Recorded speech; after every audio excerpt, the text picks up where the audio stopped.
अलबेले किस्सों की दास्तां के सिलसिले शुरू हुए बनके कहानियां कहानियां।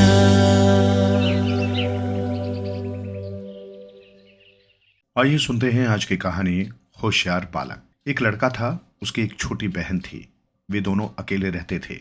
माँ बाप का कुछ समय पहले देहांत हो चुका था। गांव में एक छोटा सा घर था उनका। थोड़ी जमीन थी और कुछ गाय भैंसे थी। दोनों बच्चों के चाचा ताऊ थे जो हमेशा उनकी जमीन जायदाद छीनने की ताक में लगे रहते थे। सबसे पहले इन लोगों ने उनकी सब गाय भैंसे चुरा ली और दूर अपनी गौशालाओं में भेज दी। उनके पास केवल एक कटड़ा रहने दिया। दोनों भाई बहन अपने पशुओं की चोरी से बहुत दुखी हुए। दोनों अभी बालक थे, कर ही कह सकते थे। देवयोग से एक दिन वो कटड़ा भी पहाड़ी से गिरकर मर गया। लड़का बहुत दुखी हुआ। उसने कटरे की खाल उतरवाई और सुखाने डाल दी। 2-4 दिन बाद जब खाल सूख गई, वो उसे सिर पर उठा घर से चल दिया। जाते समय उसे अपनी बहन को समझा दिया, बहन तू अपने घर के भीतर ही रहना, बाहर न निकलना, क्या पता तुझे ये लोग मार दें। चलते चलते लड़के को जंगल में रात पड़ गई। जंगल घना और डरावना था। लड़के ने एक विशाल वट वृक्ष देखा। उसकी टहनी पर कहीं छिपकर रात बिताने का निश्चय किया। खाल को अपने साथ ऊपर चढ़ाकर वो एक सुरक्षित टहनी पर बैठ गया। लगभग आधी रात बीती। पेड़ के नीचे 4 आदमी आए।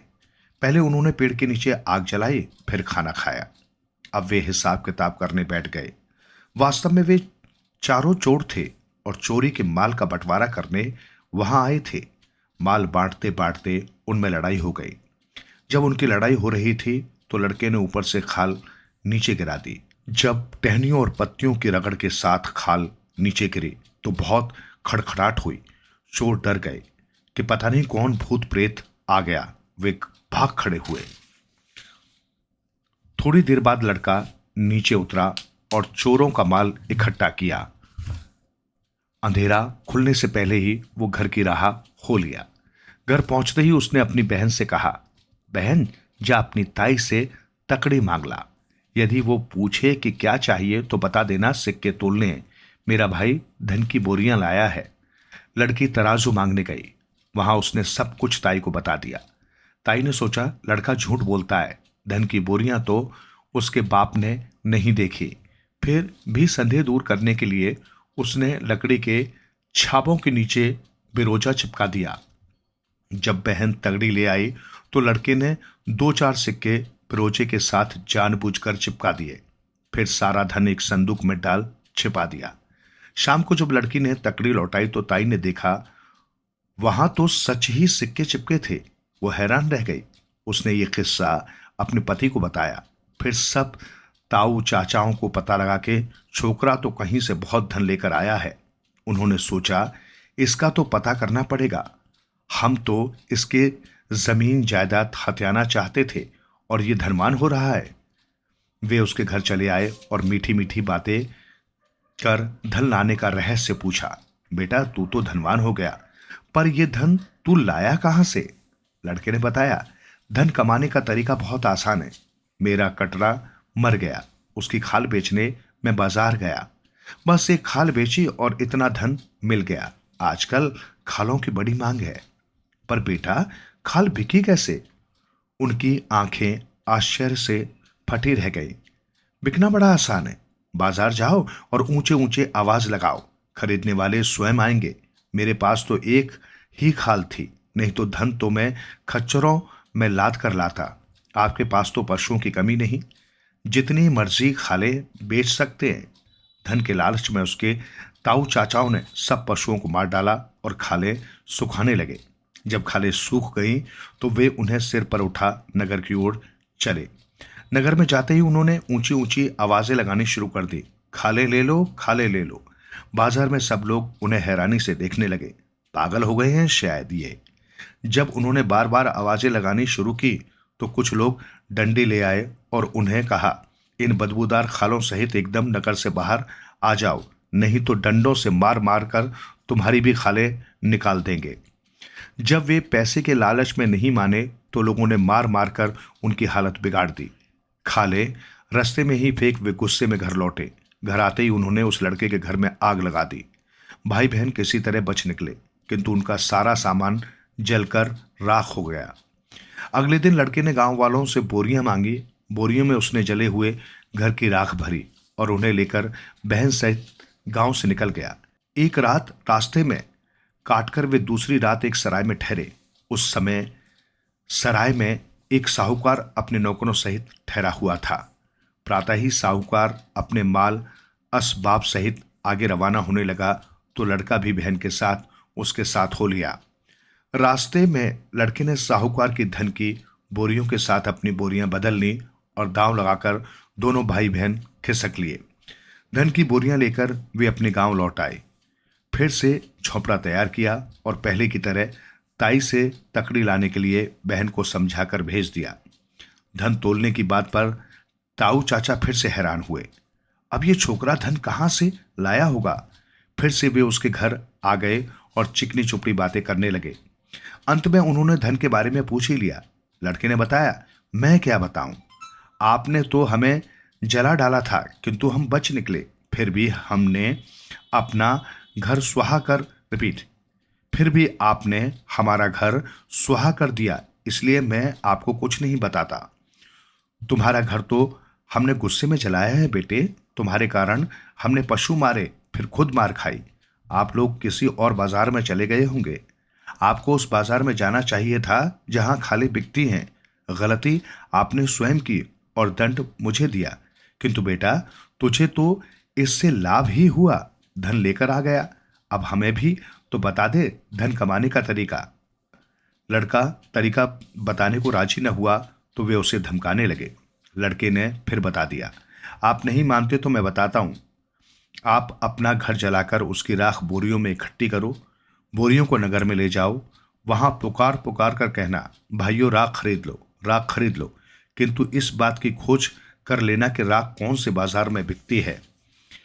उन्होंने वैसा ही किया, अपना घर सुहा कर दिया। राख इकट्ठी कर बोरियों में भरी और बाजार के लिए रवाना हो गए। बाजार में उन्होंने एक आदमी को राख बिकने वाला बाजार की खबर लेने भेजा, किंतु ऐसा बाजार था ही कहां जो मिलता।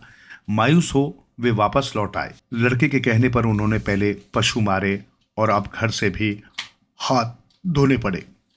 दूसरे ही दिन उन्होंने एक पालकी ली। लड़के के हाथ पांव मुंह बांधा और पालकी में बिठा नदी में फेंकने चल दिए। रास्ते में उनको शौच आया। निवृत्त होने के लिए वे नदी की ओर चल दिए। उनके जाने के कुछ बाद एक गडरिया भेड़ बकरियां हाँकता वहां आया और पालकी के अंदर देखने लगा। उसने देखा भीतर एक लड़का है जिसके हाथ पांव बंधे हैं। लड़के ने इशारे से अपने बंधन खोलने के लिए कहा। गडरिये ने उसे खोल दिया। गडरिये ने उससे पूछा, तुझे क्यों बांधा है और कहाँ ले जा रहे हैं। लड़के ने बताया, अरे तू तो देख रहा है, मैं अभी छोटा हूं। मेरे घर वाले इसी उम्र में मेरा ब्याह कर देना चाहते हैं। लड़की भी मुझसे बड़ी है। मैं इनकार करता रहा। अब ये मुझे ब्याहने जबरदस्ती ले जा रहे हैं। गडरिये ने कहा, मेरे घर वाले मेरा ब्याह ही नहीं करते और तुम्हारा जबरदस्ती हो रहा है। मैं तो जवान भी हो गया हूं। यदि तू मान जाए तो मैं तेरी जगह चला जाता हूं। तू मेरे बदले भेड़ बकरियां देखता रहे। वापस आकर मैं इन्हें संभाल लूंगा। ठीक है, तू मेरी जगह पालकी में बंध जा। तुझे बंधा बधाया ही जाना पड़ेगा, क्योंकि यदि मेरे घर वालों को इस बात का पता लगा तो गड़बड़ हो जाएगी। लड़के ने कहा। उन्होंने जल्दी जल्दी आपस में कपड़े बदले और गडरिये को वैसे ही बांधकर बिठा दिया। लड़का भेड़ बकरियां चराता हुआ घर की ओर हो लिया। शौच से निपट उन्होंने पालकी उठाई और नदी के ऊंचे किनारे पहुंच गए। पालकी से उसको निकाला और नदी में फेंक दिया। अब निश्चिंत हो वे घर लौटे। शाम को भेड़ बकरियां हाँकता वो लड़का घर आ पहुंचा। अब उनके आश्चर्य की सीमा न रही। वे तो स्वयं उसे नदी में फेंक आए थे, ये तो अपने साथ भेड़ बकरियों का रेवड़ लिए लौटा। उन्हें फिर से उसकी भेड़ बकरियों का लालच हो आया। वे फिर उससे पूछने आ गए, बेटा तू हमें असली बात नहीं बताता है। पहले धन लाता रहा, अब इतनी भेड़ बकरियां ले आया। हमें हर बार हानि हुई, तभी हमने गुस्से की हालत में तुम्हें नदी में फेंक दिया था। हमें पता था तू मरेगा नहीं और कुछ न कुछ जरूर लेकर ही आएगा। हमने सब तेरी भलाई के लिए किया। अब बता दे ये भेड़ बकरियां कैसे मिली। मैं तुम्हें अब कुछ नहीं बताता। आप लोग मुझ पर विश्वास करते नहीं और मेरे पीछे पड़े हो। मुझे अपनी जान प्यारी है।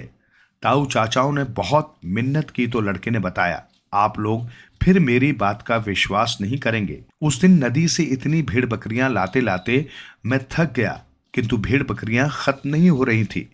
पहले तुम ऐसा करना, दादी जी को नदी के किनारे पानी में भेज देना। धीरे धीरे जब वे नदी में गहरे तक पहुंचेंगी तो उन्हें भेड़ बकरियों के रेवट दिखाई देंगे। तब वे आपको पुकारेंगे। जितने अधिक गहरे पानी में दादी जाएगी उतनी ही ज्यादा भेड़ बकरियां दिखाई देंगी। वे बहुत बूढ़ी हैं। हो सकता है पानी की आवाज के कारण आपको उनकी आवाज सुनाई ही न दे। ये भी हो सकता है आपको वे इशारा भी न कर सके। अतः उनके हाथ में सूप दे देना। जब वे सूप को हिला हिलाकर इशारे करें तो समझ लेना उन्हें बड़े बड़े रेवड़ नजर आ रहे हैं। भेड़ बकरियों से आगे गाय भैंसे मिलेंगी। आप चाहें मेरे कहे पर विश्वास न करना, किंतु दादी का कहा न टालना। अगले ही दिन वे इस बात पर विचार करते रहे। अंततः सारा परिवार बुढ़िया को ले नदी की ओर चल दिया। किनारे जाकर बुढ़िया के हाथ में सूप देकर कहा, तू धीरे धीरे पानी में उतरती जा। जब भेड़ बकरियां नजर आने लगे तो सूप हिला हिलाकर हमें बुला लेना, हम सब आ जाएंगे। बुढ़िया धीरे धीरे पानी में उतरने लगी। पानी गहरा होता गया और बहाव तेज। एक जोर की लहर से बुढ़िया के पांव उखड़ गए। वो नीचे की ओर बहने लगी। जब उसे डुबकियां लगने लगी तो वो जोर जोर से बचाव के लिए सूप हिलाने लगी। जब परिवार वालों ने सूप हिलते देखा तो सोचा कि बुढ़िया को भेड़ बकरियां नजर आ रही हैं। वे एकदम पानी में कूदते गए और डूबते गए। इस प्रकार होशियार लड़के ने अपनी जान बचाई और बहन के साथ आराम से रहने लगा। ये कथा हमीरपुर क्षेत्र में पुट्टू नाम से प्रचलित है। पुट्टू नाम का ये बालक ऐसे ही कृत्य करता है।